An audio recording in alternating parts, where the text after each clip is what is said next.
Hello, everyone, and happy Tuesday. Welcome to the Multifamily Investor Nation webcast version of today. My name is Rob Gallo, and I am so excited to talk to you about 1031 exchanges and really kind of more of a simplified version of it. This is actually a topic that I wanted to bring up because this is something that we're currently working on with one of our assets that we're going to be selling and then 1031ing into another one. So with that said, let's jump in to 1031 exchanges. So first, I just want to make sure it's very clear, disclaimer wise, this is a very simplified version of 1031. There's a lot of information out there, and really if this is the first time you're hearing about it, or kind of really just getting the tip of the iceberg, make sure you do your research. There's more information, and absolutely you can reach out to me for any questions on this. Second piece, I am not a tax specialist. I am not an accountant.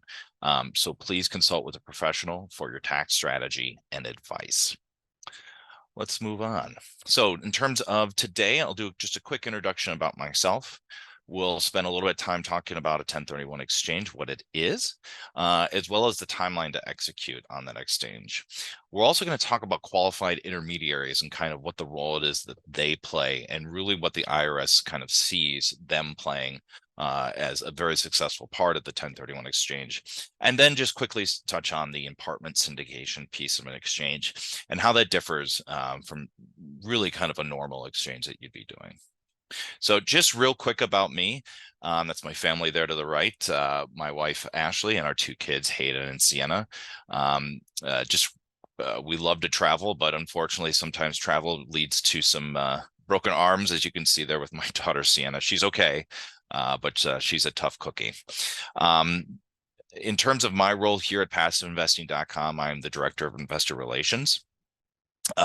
Previously, I was a consultant for 18 years, specifically in the healthcare space, but definitely from a finance and technology perspective was my areas of focus. I've been an active and a passive investor for 12 years. Do own some Airbnbs, but have also been a passive investor with PassiveInvesting.com, as well as some other pieces. As you can hear, it's possibly 10 o'clock here in the Chicagoland area, so they're doing the test if you can hear that, but we're going to keep moving forward. So what is a 1031 exchange? So in simplest terms, it is a tax deferral strategy. It was started in 1921, was actually when it came into law. And since then, as you can imagine, it has had multiple variations. Unfortunately, they've cut down on a lot of the being able to 1031 exchange from, a farm into, let's say, a speedboat. So they kind of cut that out as part of some of the changes in the regulations. But really what it's for is that the current tax code allows like-kind real estate assets to be exchanged to defer that capital gains tax. So really what we're saying is that if you bought, let's say, an apartment building for $1 million, you held it for 2 to 3 years, and you turned around and sold it for $1.3 million, we're talking about that $300,000 that you would have in profit. It's allowing you to basically take that additional profit and not be taxed on it, because then you take that 1.3 million and roll it into another asset. So not only does it allow you to defer the capital gains tax, but it also allows you some other pieces. So defer depreciation, the recapture tax, as well as some state and local taxes that you might have on your piece. The key here is that this is a long-term capital gains tax. If you are holding an apartment building for less than a year, you would actually have to be taxed on short-term capital gains tax, and that's a little bit different. This is really if you're holding it for longer than a year. And the tax that you're going to be taxed at is based on your income, and actually that can range from 0% up to 20%. And I've listed out just the individual levels here of what that capital gains tax looks like, just so you have an understanding. In many cases, we're probably dealing with that 15%, in our case, in the investors we have, in that 15% income level, or even the 20% income level. I do want to point out one other thing here, because when we talk about 1031 exchanges, not only is it a great way to defer capital gains tax, but there's some strategies that people like to use it for. And one of those strategies is generational wealth strategy. And I just want to touch on that quickly here. The key behind the generational wealth strategy, if you hear that, is that you can basically 1031 exchange and keep deferring that tax of that capital gains tax basically until you die. So I'll take them, and I know this is a little morbid, but hang with me here. If I basically was, I had an apartment building and I kept on deferring and kind of stepping up my basis, a small asset that I had at the beginning that was giving me, like, say, $100 a month, I could eventually turn that into either multiple assets or one large asset that basically is bringing in, thousands of dollars a month. Now, upon my death, and this is the current tax law, which obviously we all know can change, I can actually provide that and give it to my children. And the step up in basis occurs upon my death and upon me providing it to my children. And then they therefore don't have to necessarily pay the capital gains tax as they keep going. And then they can continue to start building. Obviously, there's a lot of nuances in there, but you get the gist about the generational wealth strategy. So the key piece here is that when we are talking about 1031 exchanges, there's a very strict timeline that the IRS has for you to actually accomplish it.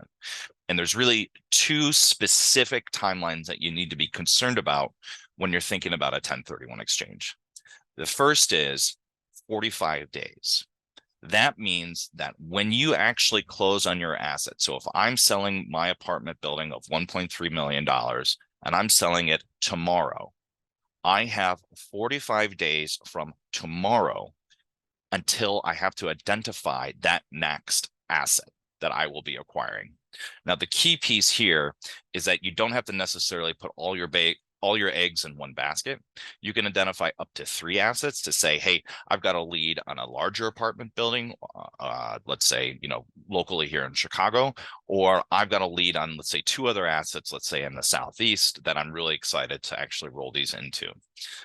But the key point there is that you have 45 days between the close of that initial asset until you have to actually identify those 3 assets. So that's the first piece of timeline. Additionally, there's 180 days.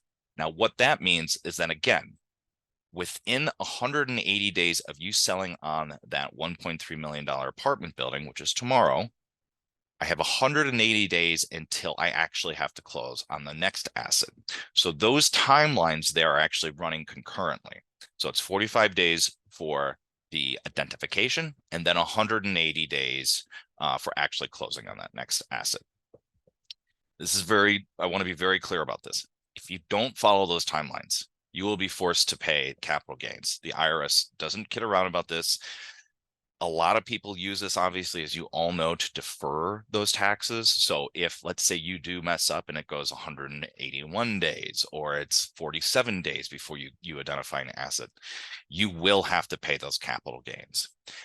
Important also, you are not allowed to touch or have access to those funds when you sell your asset. This can't be one of those situations where it's like, oh yeah, I'm going to sell my asset and I'm just going to keep it in my savings account and I'm not going to touch it and I'll show you the bank records. Absolutely not. The IRS requires you to have a qualified intermediary to actually facilitate that transaction. So it proves that, yes, I'm really not touching it because I actually don't have access to it. So what is actually a qualified intermediary? Well, the role of the qualified intermediary is to really facilitate the transaction from the time you sell your assets until you close on your next asset. And there's a lot of these out there. And actually, if you do want to know one that we use, please email me. You'll see my email at the end of the presentation. But really what they're going to do is they're going to walk you through the entire steps to make sure that you follow the timeline, as well as align with all the regulations and rules that a 1031 actually has. Another piece, as I just hit on before, they are going to hold those proceeds, that when you sell your asset, that you really have no access to those funds, because the IRS is always trying to see All right, did they not touch it? And making sure that it's held in this escrow account that's controlled by the intermediary to make sure that there's nothing going on. Because I tell you, they will jump on you because they want those tax dollars. There's other pieces that the intermediary will also do for you, which is really facilitate a lot of the agreements that they have signed. So a like-kind exchange agreement, escrow agreement, as well as all the other communication pieces about within the 45 days or within the 180 days. It is I can't hit on this enough. If the IRS does not see you using an intermediary, they will disqualify you and you will have a taxable event on these pieces. So I want to be very clear on that. So one of the last topics I wanted to hit on here was, can you exchange into an apartment syndication? Simple answer is yes. The key piece here, though, is that you can't necessarily just go directly into a syndication, because in syndications, you have a general partnership and you have limited partners. And usually, if someone wants to 1031 in, they want to become part of that limited partnership. And really what this means is that there's multiple owners of an actual apartment or a multifamily unit. How we actually get through that, and this is in the code, is that there is a special vehicle entity called a tenants-in-common, and that must be utilized to invest in the syndication. Now, what that does is, and again, we call this a TIC for short. A TIC allows 2 or more investors to share ownership in really fractional interest in these properties purchased through a 1031-like exchange. What it basically does is you qualify as an owner for a 1031, but you can act as a limited partner on these pieces. I do say that, in speaking to any other syndicators or operators, I'm sure there's quite a few that do allow 1031s. I know we at passiveinvesting.com do. The most important thing is that if you do want to do a 1031 with us, or you have some kind of asset coming up, either apartment building or a rental home, we just like to be made aware before, let's say, that 1031 is going to be executed or the close date, so that we can actually help you set up that tenant in common formation, because it does take a little bit of time to get all the legal documents in there. Last piece I wanted to hit on here is that if you are interested, and again, this is probably across all operators, that they're going to have some type of threshold to say, you know what, yes, you can 1031 with us, but you have to have a minimum. Well, as you can tell, there's a lot of legal documents. There's a lot of complexities that when you're actually setting up a TIC structure of what you have to do. So there's going to be some minimums in each one of these markets. So for us, if you're invested in thinking about doing a 1031 into storage, we have a minimum of $500,000 or multifamily of $1 million. The other piece that you also have to make sure is that it's like kind. Now, there are definitions of like kind. You can Google it, across the piece, but it's just making sure that, you're 1031 into a business that is very similar to what it is, so that, okay, if it's land, they want to do it into possibly another piece of land, or if it's a car wash, they want to do it into another piece of car wash. Now, there are a little bit of differences, and I think the definition from the actual 1031 code is a little more broader than that, but that's where you want to make sure that you're talking to your intermediary to confirm, yes, this is like kind. And I will also say that there's probably some regulations, or not regulations, but between each operator or syndicator, they might have some additional pieces to say, really, we only want to go in multifamily into multifamily, or storage into storage, because it does require some additional like kind agreements and really some possibly attorney fees that go into that. So I know this is quick, but again, I wanted to keep this high level and simple. 1031s, key takeaways here. 1031s are used to defer capital gains tax. We went through kind of that information about, how it actually defers that that tax of either 0, 15, or 20%. And you can actually use it as a long-term strategy to actually create wealth, legacy wealth. Next piece is timing is critical when completing a 1031.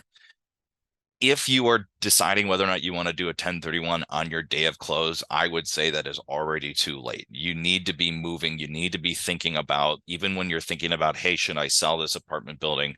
You need to have a plan about, and I want to 1031 that, so you can actually start thinking about where you want to put those dollars and actually start reaching out to folks.